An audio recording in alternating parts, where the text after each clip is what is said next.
خب فرمودید آقا داماد چیکارا هستن؟ هیچی، ولی صبح تا شب یه همستر انگوش میکنه.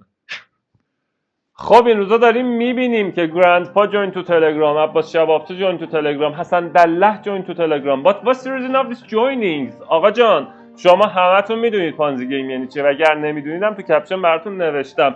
این ایردراپ های تپ تورنی همشون پانزی هستن. اومدش با نات کوین شروع شد، نات کوین به شما سود داد که شماها بیشتر رغبت کنید، بیشتر تبلیغ کنید که مردم بیشتر بیان سمتشون.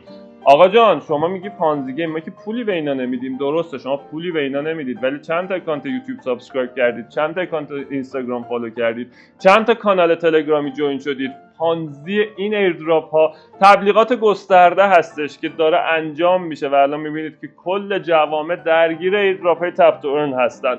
به نظر من هیچ کدوم اینا قرار نیست لیست بشه و در بهترین حالت شاید یکی از اینا لیست بشه تا مردم بیشتری رو بکشونن. نمیدونم انتهای پانزی اینجاست یا نه، ولی حدس میزنم که بتونه اینجا باشه. در کل اعتقاد دارم وقتی یه چیزی اپیدمی و همگانی شد باید بای بایش رو بخونی و به نظر من تایم فریتون رو فقط برای اینا بذارید، نه اینکه صبح تا شب من کل جامعه رو میبینم دارن انگشت میزنن که اگر خدایی نکرده لیست نشن تو صرافی‌ها تا جایی نسوزه براتون دیگه. تمام تلاش من کسب سود شماست. شاکس.